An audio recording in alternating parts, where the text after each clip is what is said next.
peux pas contrôler. Je peux rencontrer quelqu'un qui est malade sur le chemin et qui peut me dire toutes sortes d'insanités. Ça, je ne peux pas contrôler. Tout ce que je peux contrôler, c'est mon attitude à moi. Comment je vais me comporter par rapport à toutes ces affaires. En faire une montagne, le considérer comme des paroles tout simplement, ou bien donner du pouvoir à ces paroles-là. C'est moi qui donne du pouvoir aux paroles.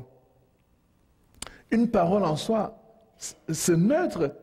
Une parole, même si quelqu'un me dit imbécile, est-ce que je deviens imbécile? C'est à moi de donner du pouvoir à cette parole. Si je donne du pouvoir à cette parole, effectivement, ça va me faire du mal parce que je vais me considérer imbécile. Mais si je refuse de donner du pouvoir à cette parole, même s'il me dit imbécile, ce n'est pas pour ça que je vais devenir imbécile. Je regrette, je ne le deviendrai pas. C'est une parole qui restera sans effet pour moi. Pourquoi? Parce que je ne lui donne pas le pouvoir d'agir sur ma vie. Je ne lui donne aucun pouvoir. C'est la même chose avec des gestes. C'est la même chose avec les gestes. On va arriver, on fait toutes sortes de gestes. Hein. Je connais des gens là, ils vont faire des choses comme ça. Il va te faire n'importe quel geste pour te provoquer. Mais c'est à toi. Comment tu réagis par rapport à ça? Tu prends ça au sérieux, tu vas voir, il va continuer, et tu vas commencer à gonfler là, gonfler de colère. Mais qui va souffrir? C'est toi qui vas souffrir. Mais tu peux dire aussi, c'est un geste, je ne lui donne aucun pouvoir sur moi, je fais comme si ça n'existait pas. C'est tout. Notre premier ennemi, c'est nous-mêmes. L'attitude que nous prenons devant les choses qui n'ont aucun effet sur nous et auxquelles nous donnons souvent du pouvoir d'agir sur nous. C'est nous-mêmes. Si on prend la décision, on dit, je vais changer mon attitude par rapport à mon passé. Par rapport à mon passé. Maintenant, qu'est-ce que ma marâtre a à voir sur moi aujourd'hui? Rien. Et elle est nulle. Aucun effet sur moi. Aucun effet. Mais pendant longtemps, je donnais du pouvoir à cette histoire, à cette relation. Et ça m'ennuie. J'étais la première victime. Pendant longtemps, je donnais du pouvoir à ces paroles négatives. Ça m'ennuie. Pendant longtemps, je donnais du pouvoir à des gestes. Ça n'a fait que me nuire dans mon épanouissement. Depuis le jour où j'ai dit « niet », je n'accorde plus aucun crédit à tous ces passés-là, je suis devenu moi-même. Ça n'a rien changé. Je continue pourtant à vivre, vous voyez, je souris. Ça n'a rien changé. Donc, tout dépend de comment nous nous comportons, le pouvoir, les crédits que nous accordons à tout cela. Voilà, nous allons glorifier le Seigneur. Alors, chers amis, je voudrais maintenant entamer avec vous tout ce qui concerne en fait le nom et le nom nouveau en particulier. Vous savez que dans la Bible, on ne donnait pas le nom par hasard. Hein? Le nom avait tout le temps une signification. Le nom avait tout le temps une fonction. Soit qu'on donnait le nom à l'enfant et l'enfant assumait la fonction en grandissant, soit encore que la personne grandissait et puis finalement, à cause d'un changement qui était opéré dans sa vie, il obtenait un nom qui devenait un nom nouveau. Alors vous voyez, et vous allez voir facilement dans beaucoup d'histoires dans l'Ancien Testament, vous allez voir que chaque nom avait une signification particulière. On va voir Raphaël, Raph qui signifie puissance, El, Dieu, la puissance de Dieu. On va voir Gabriel, Gab qui signifie envoyé, et El, Dieu, donc l'envoyé de Dieu. Et ça va tout le temps être Emmanuel, Dieu qui est au milieu de nous, avec nous, qui va être le nom donné à Jésus. Mais en même temps aussi, Jésus va incarner cela tout au long de sa vie. On va voir beaucoup de noms comme ça, et Élysée, un nom où finalement c'est Dieu en nous est la solution. On dirait Dieu est la solution à nos problèmes.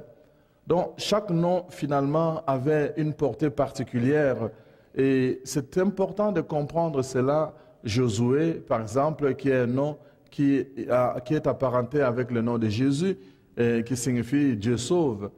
Alors Dans l'ancien temps, donc, on ne donnait pas les noms comme ça au hasard. C'était des noms qui avaient une signification particulière dans la vie des gens. Mais en même temps, la Bible nous révèle que certaines personnes, après avoir atteint un degré élevé dans leur développement spirituel, ils changeaient de nom. Ils changeaient de nom et quand ils étaient comme ceci, après un élèvement, disons, je veux dire, un éveil au niveau spirituel, leur nom changeait. On connaît l'histoire d'Abraham, hein, et puis après son éveil, il était devenu Abraham.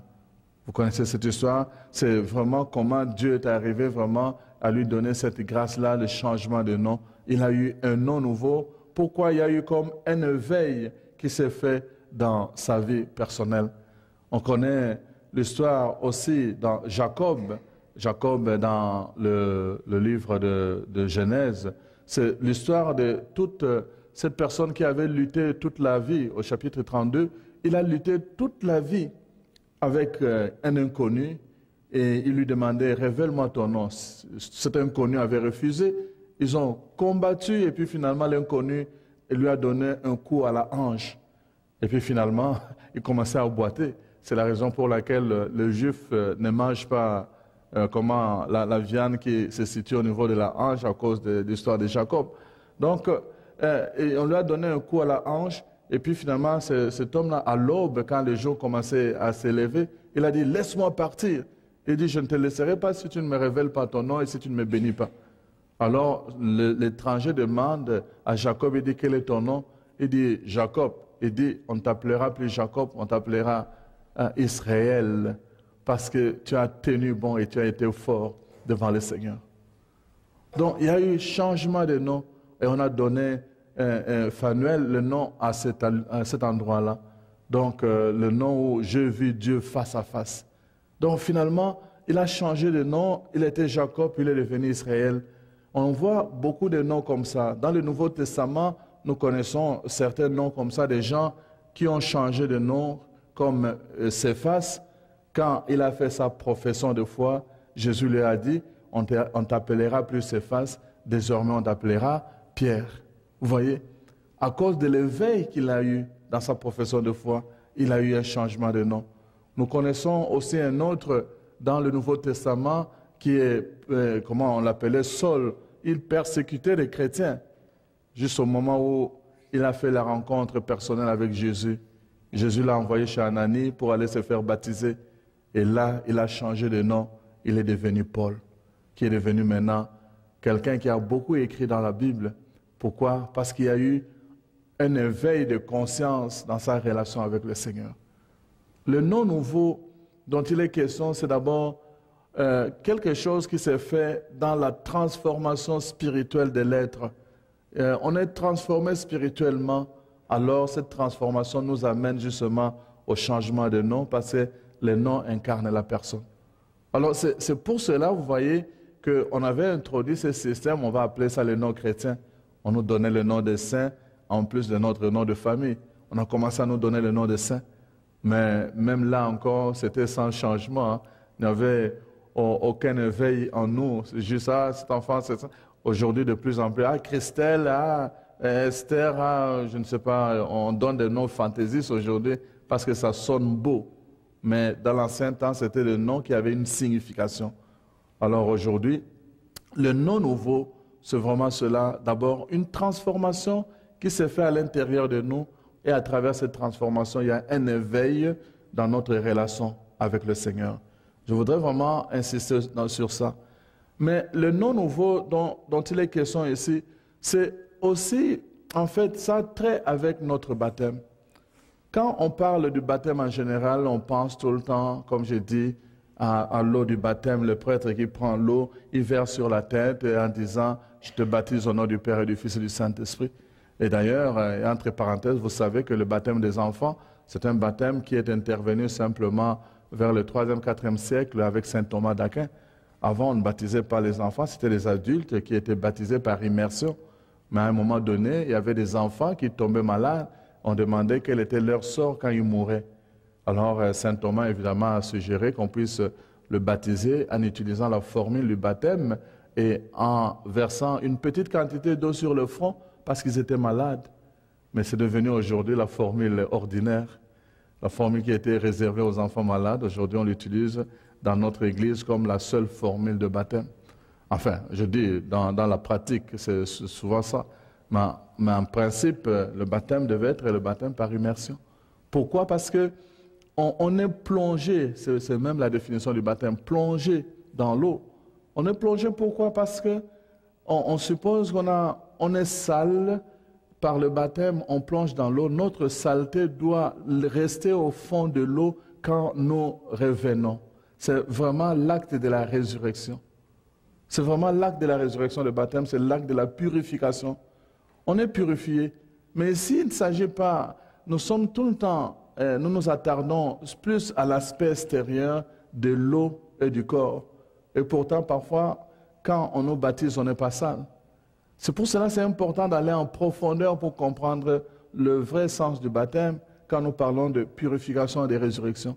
C'est plus que simplement verser de l'eau. Quand je parle ici du baptême en lien avec le nouveau nom, c'est que je veux dire, le nouveau nom dont il est question, nous allons voir avec la promesse de Dieu lui-même dans le livre des Apocalypses. Il ne s'agit pas simplement qu'on vienne vous donner un nouveau nom pour que vous pensiez que vous avez eu un nouveau nom. Mais ce que je veux dire, c'est qu'il y a une transformation, une purification qui doit se faire à l'intérieur de nous. Purification de quoi? Premièrement, de notre image de Dieu. Je vous disais tout à l'heure que ce n'est pas normal de penser tout le temps Dieu en termes de bourreau. Dieu n'est pas un bourreau. Jésus vient nous révéler Dieu, c'est un Père. Quel est ce Père, nous dit Jésus, qui va se plaire à donner du serpent à un enfant qui lui demande du pain? Quel est ce Père? Quel est ce Père qui va se plaire à voir ses enfants souffrir ou à les châtier tout le temps? Quel est ce Père qui va se plaire dans la souffrance de ses enfants? Nous dit Jésus. Et on est resté longtemps avec cette image de Dieu, l'image de l'Ancien Testament. On souffre parce qu'on a péché, on souffre parce qu'on a fait ceci.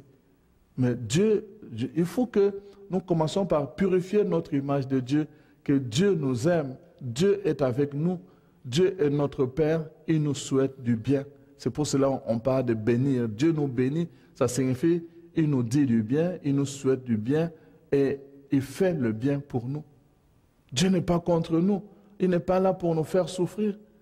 Alors cessez ce langage-là tout le temps quand vous êtes là en train de souffrir parce que votre regard est tout le temps en arrière à regarder votre passé blessé et vous dites « Ah, mais c'est la volonté du Seigneur ». Arrêtez cette affaire-là de la volonté du Seigneur partout, même là où Dieu ne vous veut pas du mal. Cette émission a été rendue possible grâce aux partenaires et amis de Foi et Télévision chrétienne. Mais nous avons aussi besoin de vous. C'est pourquoi nous vous demandons de faire parvenir votre don à Foi et Télévision chrétienne à l'adresse indiquée à l'écran.